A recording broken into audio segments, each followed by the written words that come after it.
আসসালামু আলাইকুম। Welcome back to my channel. কেমন আছেন সবাই? আশা করি ভালো আছেন। আবারও একটি নতুন ভিডিও নিয়ে আপনাদের সামনে চলে এলাম। আজকের ভিডিওটি আরও একটি ফুড রেসিপি নিয়ে। আমরা কম বেশি সকলেই জিলাপি খেয়েছি। আমরা চাইলে এই জিলাপি বাসাতেও বানাতে পারি, কিন্তু আমরা অনেকেই সঠিক রেসিপি জানি না। তাই এই ভিডিওতে আমি জিলাপি তৈরির রেসিপি আপনাদের সামনে তুলে ধরার চেষ্টা করেছি। প্রথমে আমি 1 কাপ চালের গুঁড়া, তারপর 1 কাপ বেসন, 2 টেবিল চামচ ময়দা আর বেকিং সোডা আধা চা চামচ নিয়ে নিচ্ছি। তারপর একটি চালনি দিয়ে ভালোভাবে চেলে একটি বাটিতে নিয়ে নিচ্ছি। মিশ্রণটিকে খুব ভালোভাবে চালতে হবে আর বাকি অংশকে আলাদা করতে হবে। এবার চেলে নেওয়ার পরে মিশ্রণটির সাথে 1 কাপ পানি আস্তে আস্তে মেশাতে হবে।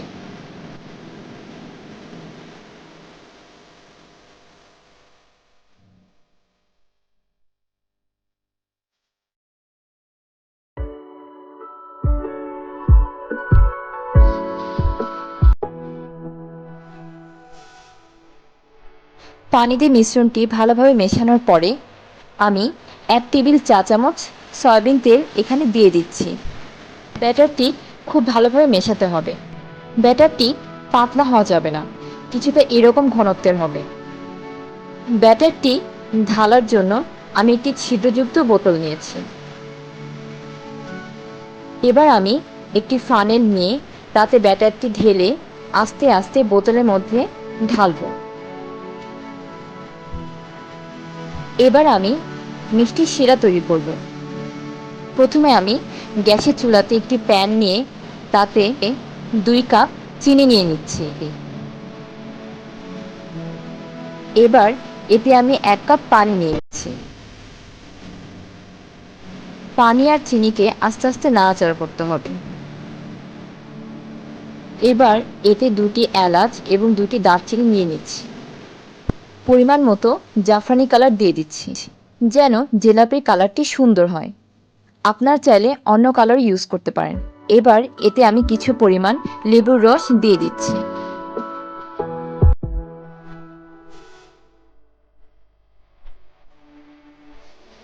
কিছুটা আঠালো ভাব চলে এলে শিরাটি নামিয়ে ফেলতে হবে।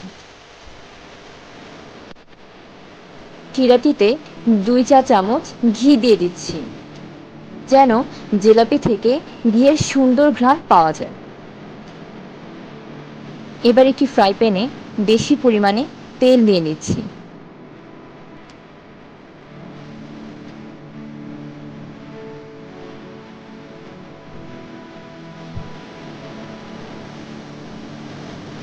তেলটি কিছুটা গরম হয়ে এলে ব্যাটারটি ঠিক এভাবে আস্তে আস্তে ঘুরিয়ে ঘুরিয়ে জিলাপির আকৃতিতে আনতে হবে।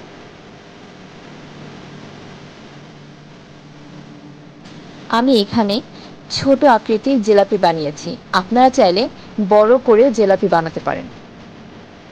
জিলাপি ঠিক এরকম দেখা যাবে। চুলার আঁচ একদম মিডিয়াম থাকবে। এভাবে জিলাপিগুলোকে আস্তে আস্তে ভাজতে হবে, একদম কড়া করে ভাজা যাবে না।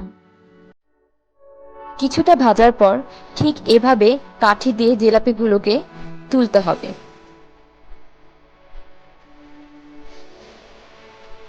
তারপর একে একে মিষ্টি শিরাতে দিয়ে দিতে হবে। জিলাপি একদম গরম থাকা অবস্থাতে শিরাতে দিতে হবে, না হলে এর মধ্যে শিরা ঢুকবে না। শিরাতে কিছুক্ষণ রাখার পরে একটি পাত্রে একে একে জিলাপিগুলোকে তুলে ফেলতে হবে।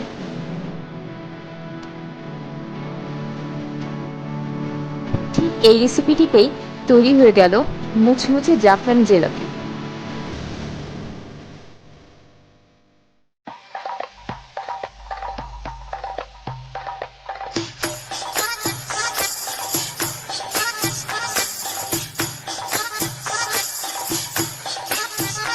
দেখুন, জিলাপিগুলো দেখতে একদম দোকানের জিলাপির মতনই হয়েছে এবং খেতে বেশ মজাও হয়েছে।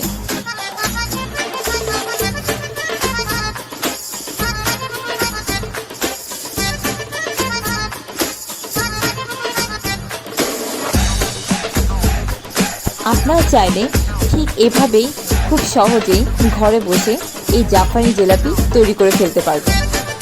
ভিডিওটি ভালো লেগে থাকলে অবশ্যই লাইক বাটনে ক্লিক করবেন এবং আমার চ্যানেলটি সাবস্ক্রাইব করতে কিন্তু ভুলবেন না। ধন্যবাদ।